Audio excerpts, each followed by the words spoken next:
When instructed by Lord Northcliffe to come out to Palestine to see things for himself, he refused to do so. And when he was told, again by Lord Northcliffe, to publish an editorial attacking Mr.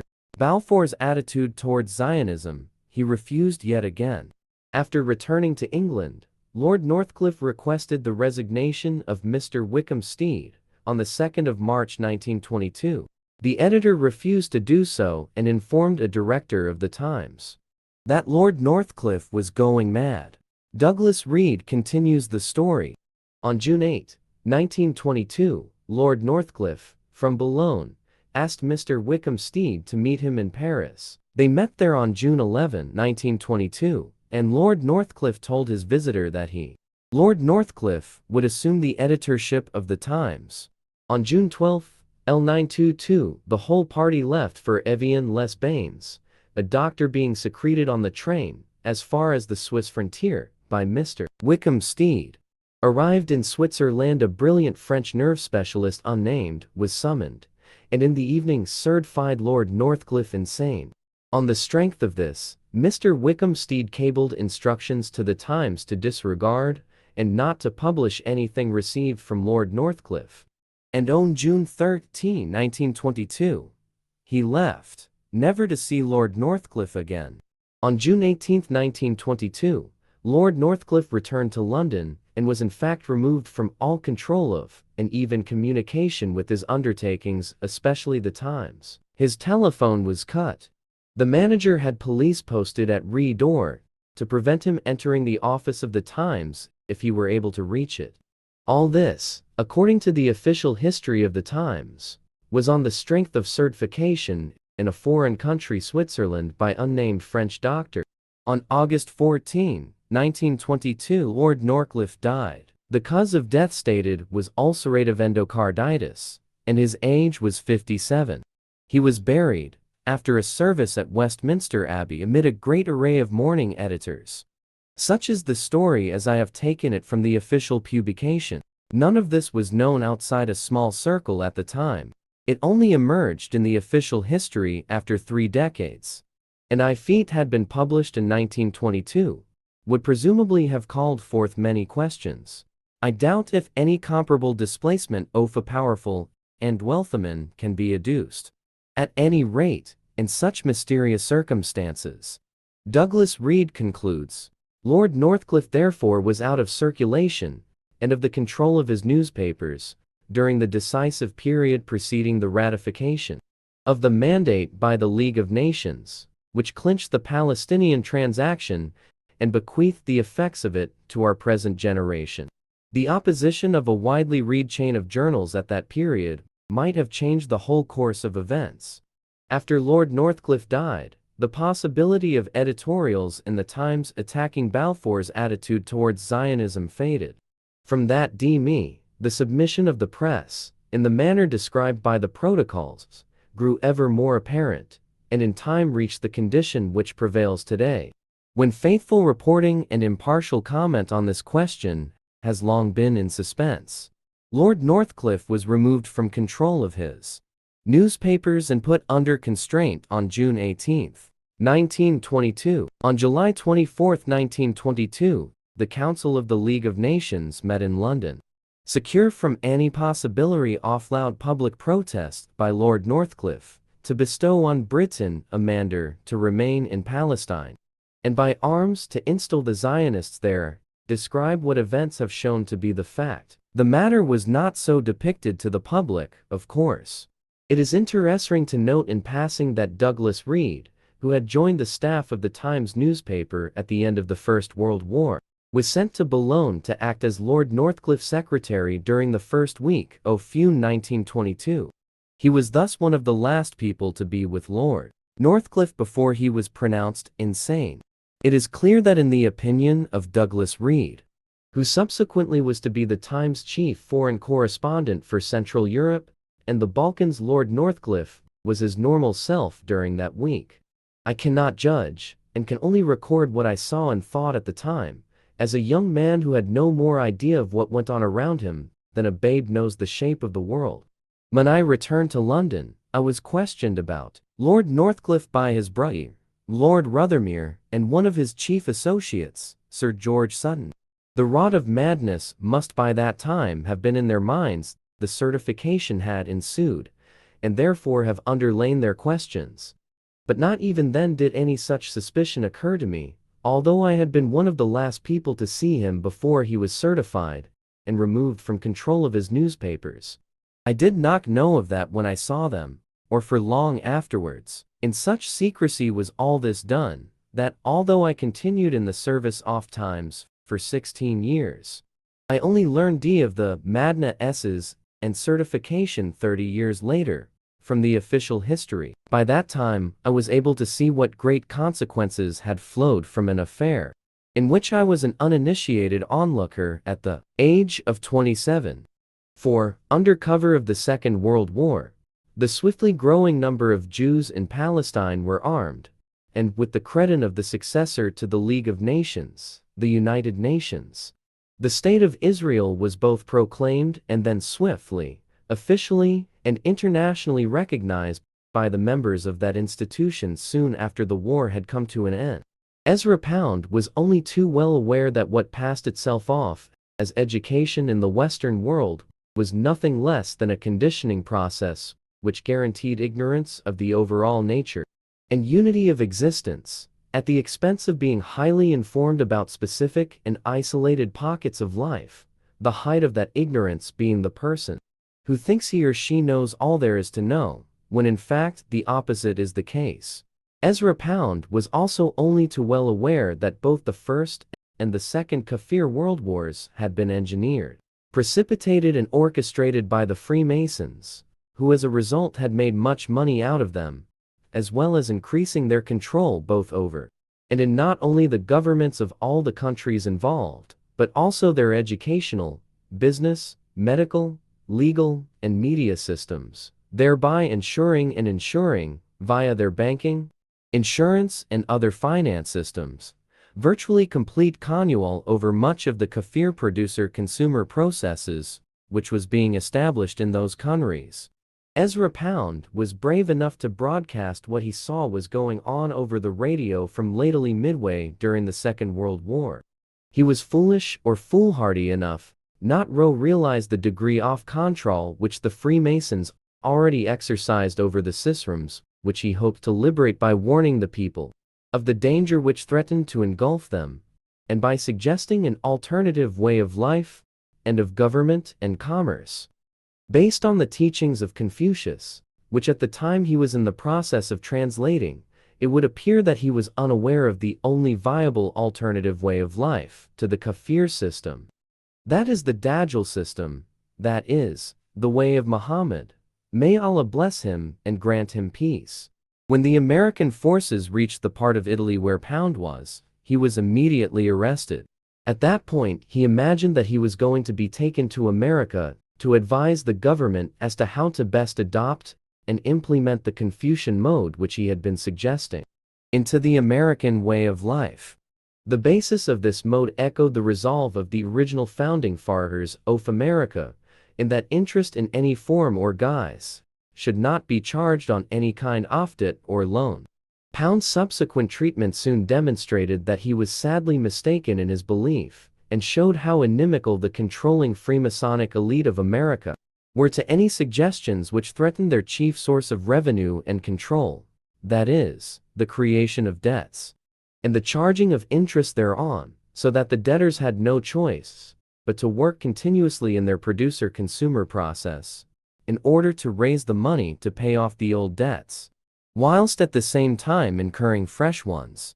The takeover had already been virtually completed in America, and accordingly, as far as the ruling elite of America was concerned, Ezra Pound was public enemy number one.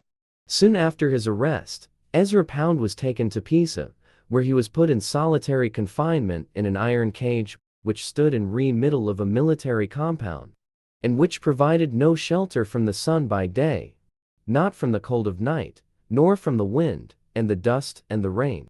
No one was allowed to hold a conversation with him. Eventually, he became so ill that he had to be put inside a tent, in order that he be kept alive. After several weeks he was transported to America, still suffering from exposure and ill health. On arrival in America, Ezra Pound was given no time to recover, but was immediately brought before a judge and charged with treason. The very charge which he had been leveling at the Freemasons, since, in his opinion, they were destroying and corrupting the America in which he personally believed. The America which the original founding fathers had envisaged and were, through their manipulation control techniques, busy establishing the America which in fact exists today. Ezra Pound was not permitted to have the defense lawyer of his own choosing. Instead, he was allocated a lawyer who was himself a Freemason, as was the judge who presided over the judicial proceedings, and as were the medical experts who were appointed both by the prosecution and the defense lawyers. As far as the Freemasons were concerned, it was important that Pound should not give evidence, nor indeed come to trial, since this would mean that his knowledge of the takeover would become known to all those who followed the trial, and might become too well publicized.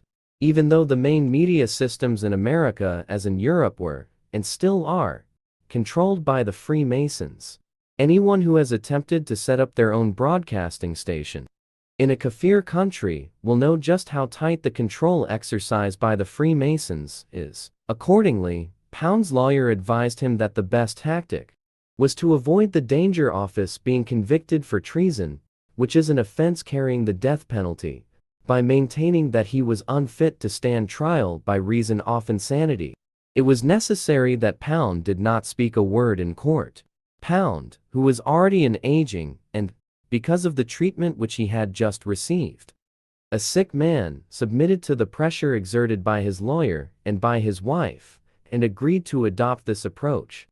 Pound appeared before the judge and a grand jury on his arraignment. His lawyer made the submission that Pound was unfit to stand trial, and the judge ordered a medical inquiry to be undertaken by medical experts, who were to be selected by both the prosecution and the defense lawyers. It is usual in such cases for the medical experts to disagree sharply, since they are only usually selected by the respective sides in the case, because their opinion is going to support and strengthen the arguments put forward by the lawyer who chose them. It would have been expected in this case, therefore, that the medical experts chosen by the prosecution would have come to the conclusion that Pound was perfectly sane and fit to stand trial. However, because it had already been agreed behind the scenes what was to happen to Ezra Pound, it came as no surprise that the prosecution medical experts who, like the defense medical expert, all the lawyers concerned and the judge, were Freemasons, instead of supporting the contention that Pound was fit to plead and should not be allowed to escape the so-called demands of justice, in fact agreed completely with the defense medical expert in staring, once the necessary but unnecessary rigmarole of due observation, examination, and psychiatric tests had been performed, that Pound was indeed insane and therefore unable to stand trial. This decision was of course portrayed by the Freemasonic-controlled media as an example of the humane treatment which an insane person, who could not really be held responsible for what he said or did, could expect to receive from a just and understanding legal system. In reality, the Freemasons were making very sure that what Pound had said or done to expose them did not become common knowledge. Once the medical experts had come to their inevitable conclusion, and once that conclusion had been given weight by voicing it in the correct judicial setting, Pound's committal to an insane asylum for an indefinite period was a mere formality. The Freemasons, as a result of the skillful and polished use and combination of their medical and legal systems, had succeeded in silencing one of their most eloquent and knowledgeable opponents with utmost ease, and all with the appearance of complete what is called legally and due judicial process. The Pound pantomime had been a resounding success. The audience were satisfied and unaware of what had really been going on. Ezra Pound spent the next 15 years in an insane asylum. He was allowed visitors, and indeed attracted quite a cult following, but his views were still effectively curtailed. He knew that if spoke out again, and attempted to organize a more widespread dissemination of his political views, by means of his visitors, then he would either be no longer allowed to have visitors, or else he would be brought back to court, adjudged sane, and immediately put on trial for treason. He by now must have realized that he could be found guilty of treason and sentenced to death just as easily as he had already been found insane and unfit to stand trial. Perhaps he saw that there was very little he could do at his advanced age, and acting virtually alone, to change the system. He had tried to kill the many-headed monster by cutting off one or two of its heads, and had failed. He was probably unaware of the way to its heart. He chose to remain alive and be a celebrated poet. Throughout all these goings-on, the Freemasonic-controlled media discredited Pound by all possible means, fully endorsing his so-called insanity, and subtly casting doubt on any of his views concerning economics and politics and the way in which the kafir system, that is, the Dajjal system, was, and still is, mind-controlled. The media presented the public with the picture of a man who was a mad but gifted poet, who in his own almost inspired, but certainly idiosyncratic way, was competent and even entertaining in his chosen sphere of literary activity, but who was otherwise totally inadequate and unqualified to make any relevant observation wherever on the way in which America was being governed and controlled by the Freemasons, not only by means of tier banking, insurance, and other finance systems, but also through all the other large kafir institutions and systems, whether business, education, media, or governmental. All efforts were made to ensure that Pound's views were given as restricted a circulation as possible, since the Freemasons controlled the publishing world, which not only provides the educational system with most of its teaching resources, but also makes sure that the bookshops are filled with suitably opiate material for public consumption. Nearly all of Pound's writings which attack the kafir system, that is, the Dajjal system, with an accuracy which was a little too uncomfortable to be tolerated, were successfully withdrawn from the market. Only his pretty poems were allowed to have continued general circulation. Even today, many of the editions of Pound cantos have certain passages blacked out, wherever sensitive areas or key people, such as the Rothschilds, for example, are or rather were indicated or directly mentioned. Finally, after 15 years, when Pound was no longer capable of being a threat to the kafir system, that is, the Dajjal system, simply because he was old and worn out and preparing for death, he was released from the insane asylum. He returned to Ireland, where he subsequently died. If you ask anyone today who Ezra Pound was, they will probably tell you, a famous poet. Hardly anyone knows his real story, simply because it is very well hidden in the kafir information retrieval systems, and not available for all and sundry. The way in which Pound was effectively silenced was only possible because of the efficient interlink which existed, and continues to exist, between the American governmental, legal, medical and media systems, an interlink which was and is made possible by virtue of the control exercised by the Freemasons. It is clear that the success of the performance of the kafir stage production, which is used to disguise the true nature of the Freemasonic religionites' ruthless manipulation control techniques, depends on the acceptance by the general population of the kafir definitions of what is normal and what is legal. The kafir medical experts define what is normal and what is normal, that is, what is to be considered sane or insane. The kafir legal experts define what is legal and what is illegal. That is, what action is to be considered permissible or not permissible, since the kafir expert is concerned with reputation and with the opinion of hers.